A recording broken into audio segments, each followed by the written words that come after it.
Look at my body. With that, my sister-in-law began to take off her clothes in my room. I was confused as one piece of clothing after another fell onto the bed.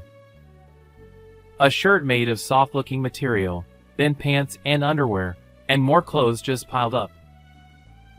"No, wait a minute!" I panicked and tried to stop her, but she didn't stop her hands. I couldn't bear it any longer and shut my eyes tightly. It became quiet, and I realized that the last piece of clothing had been removed. Finally, when she was completely naked, she said to me again, Please.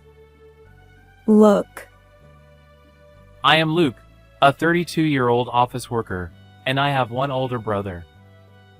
My brother Jack and his wife Emily have been childhood friends since we were young, and the three of us often played together. 5 years ago, Jack and Emily got married, and a year later, they were blessed with a daughter named Stella. Despite the changing dynamics, the closeness between Emily and me remained the same, and we often went out together with Stella when Jack was busy. Little did I know that things would turn out like this. It all started on the day Emily took off her clothes. At the sound of Emily's voice, which seemed to be in pain, I prepared myself and slowly opened my eyes. "What?" To my surprise, I couldn't hide my shock. Emily has red-black scars and purple bruises on her pale skin. Even to an amateur eye, there were plenty of them, ranging from old to new, too numerous to count. Clearly, these were not naturally occurring, and I was taken aback. "What happened? Those marks!" When I asked hesitantly, there was a moment of silence, and she seemed to struggle with how to convey it. After about 2 minutes, Emily tearfully whispered, It was done by Jack, your brother. At first, I couldn't comprehend it. Slowly piecing together the meaning of her words, I was simultaneously shocked. "Jack did that?" Certainly, Jack had been the type to lose his temper and throw punches during childhood fights, leaving me covered in bruises. For a moment, painful memories flashed through my mind, but that was when we were kids. As he grew older, he mellowed out, and the idea of him being violent toward a woman, especially Emily, our childhood friend and now his wife, was unthinkable. For about a year now, it's been happening every day. At first, I thought it was stress from work and parenting.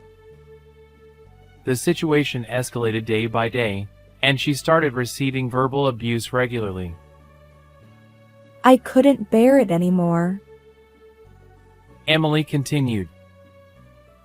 Today, that person forcibly kicked me out. I couldn't bring my daughter with me. With no other family, it's just you, Luke. Emily lost her parents early on and was raised by her grandparents. However, recently, her grandparents passed away, leaving only me and Jack as her family. That's why I couldn't believe Jack would do such a thing to Emily, who had been like a true family member since childhood. It's hard to suddenly say something like this, but I have no one else to rely on. I was shocked and couldn't find words. Although he usually helped with household chores and parenting, there was a sudden switch in his behavior. Having experienced similar harm from Jack during my own childhood, I found Emily's words credible. I covered her trembling shoulders with a blanket. I've endured it because I didn't want to take my daughter's father away, but I've reached my limit, she said tearfully. Why is he doing this to Emily, who sacrificed herself to protect her child? Yet, at the same time, I felt pathetic for not knowing anything for a whole year.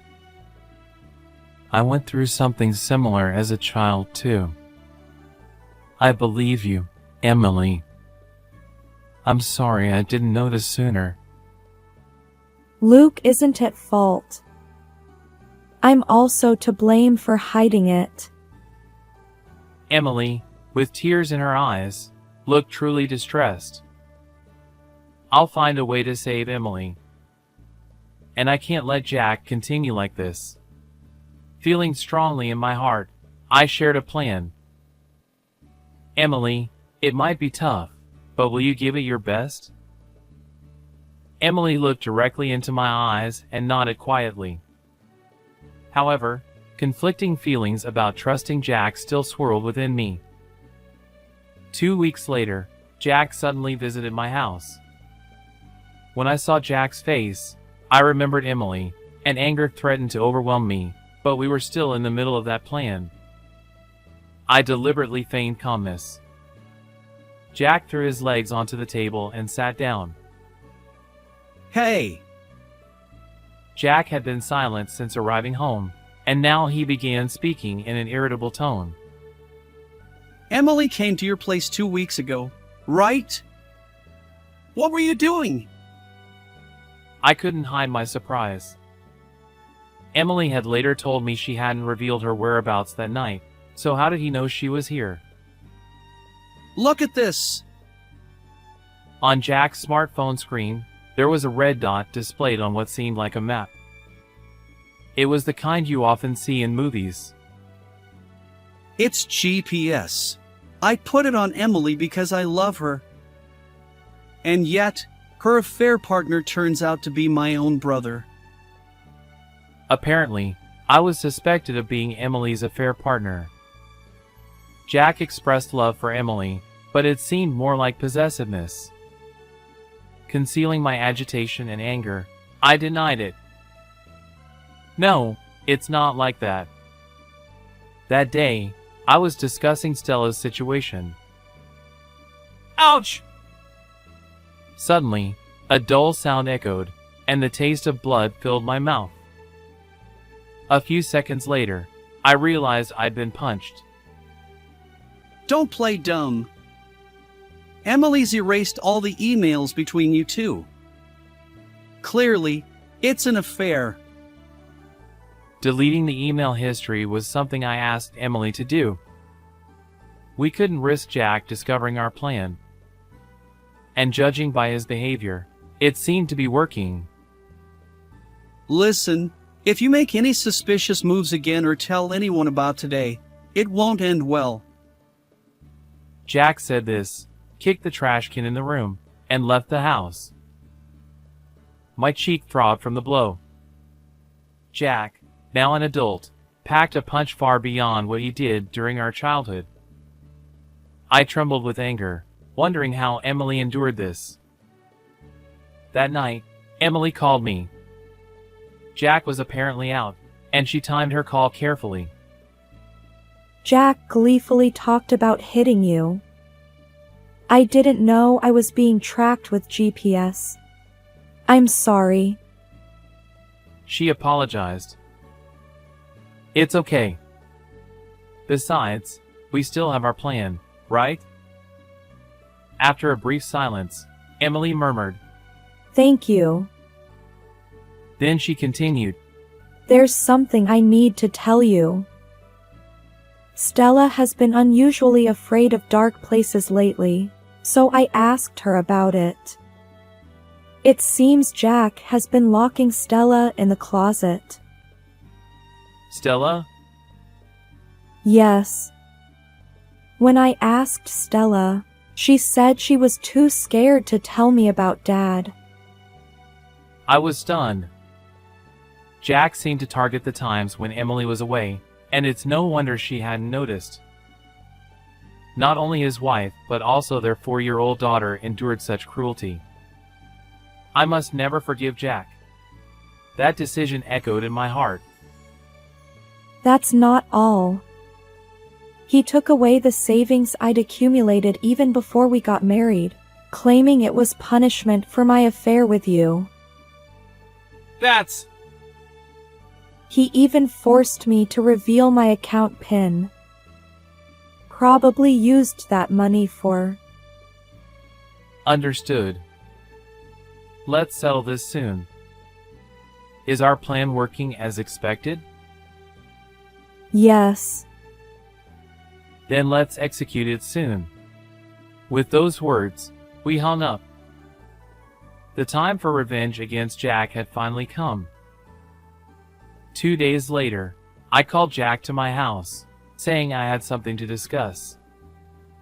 Jack, being lazy, was reluctant at first, but when I mentioned it was about Emily, he reluctantly agreed. The plan was to have Emily and Stella evacuate to a safe place after Jack left the house and join the conversation via speakerphone. What's this about? Finally ready to confess your affair with Emily? Jack still thought I was having an affair with Emily and seemed pleased to finally corner me. Despite having repeatedly hit her and going out to have fun himself, he had the nerve to say that. I called you here to talk, Jack. Emily will join us over the phone. First, I want you to see this. I took out a small black device from the desk. It was the same one I had given to Emily the other day. A camera? Yes, a hidden camera. I had it hidden in your house. Jack's face showed a mix of anger, confusion, and panic. He seemed to realize the significance of this. You understand, right? This camera has recorded you hitting Emily and Stella. I'll just destroy it. It's useless. The data is saved on a certain computer. Jack's panic and confusion turned entirely into anger. He stood up roughly and grabbed me by the collar. His pupils were dilated, indicating extreme agitation. You think you can get away with this? Jack started hitting me repeatedly. His punches were heavy, and each blow to my cheek caused a dull pain. When I tried to protect my face, he targeted my ribs. My whole body hurt, and tears welled up in my eyes. But there was a reason I let him do this. Eventually, Jack stopped, seemingly satisfied. Now you see who's in charge? Tell me where the computer is. The one who doesn't understand is you. Jack! Did you think I wouldn't take any precautions after you hit me last time? This is all recorded too. Yes, I had also set up hidden cameras in my own house. Jack clicked his tongue loudly and kicked the chair he had been sitting on. So, you're going to use that video to reform me? The problem isn't me, it's those idiots. He showed no remorse, and hearing him say this in front of Emily, even over the phone, made me no longer see him as family. Jack, the video of you hitting Emily has already been submitted to the police. I said calmly, wiping the blood from my cheek. My plan was to record the daily assaults and report them to the police. I had made Emily endure it to gather evidence. I just reported it to the police, so they'll be here in about 10 minutes. The police? On the other end of the phone, Emily seemed to realize that Jack was physically hurting me and had called the police. Jack was clearly flustered, his face pale, and sweat forming. Then he said, I was wrong. Huh? I promise I won't do it again. He suddenly started apologizing. Jack's abrupt change surprised me. However, I'm apologizing here. Surely Emily will forgive me too, right? and that's what Jack said. In the end, it seemed he was just afraid of police involvement, a despicable person. I won't forgive you. You can't expect forgiveness after what you did to Stella as well. Over the phone, Emily expressed her opinion clearly. It was surprising that Jack thought he could get away with hitting his wife and daughter daily, as long as he apologized. Why? Didn't we promise to love each other no matter what? The one who broke that relationship first was probably you, Jack. I don't think of you as my husband anymore. I've asked an acquaintance who's a lawyer to fight thoroughly. Jack, now desperate, was being contradicted by Emily, who had always obeyed him. I'm sorry. I truly am. So, please, spare me from the police. Jack repeated his apologies many times, but neither Emily nor I had any intention of forgiving him. Soon, the sound of sirens echoed, and the police arrived. Please, forgive me. Finally, Jack started crying loudly, desperately clinging to me with a tear-streaked face. I pushed his hand away, and Jack was taken away by the police, closing the curtain on our revenge drama. A year later, Jack faced charges of assault and intimidation based on the evidence we submitted. But even in prison, he caused trouble repeatedly, and his sentence kept getting longer. In addition, he was ordered to pay compensation to Emily and child support for Stella, accumulating significant debt. Jack was estranged from his parents, with no allies left. Emily found a good person who loved her, knowing everything, at her workplace. They promised to marry. This person also had a good relationship with Stella, treating her like a real daughter.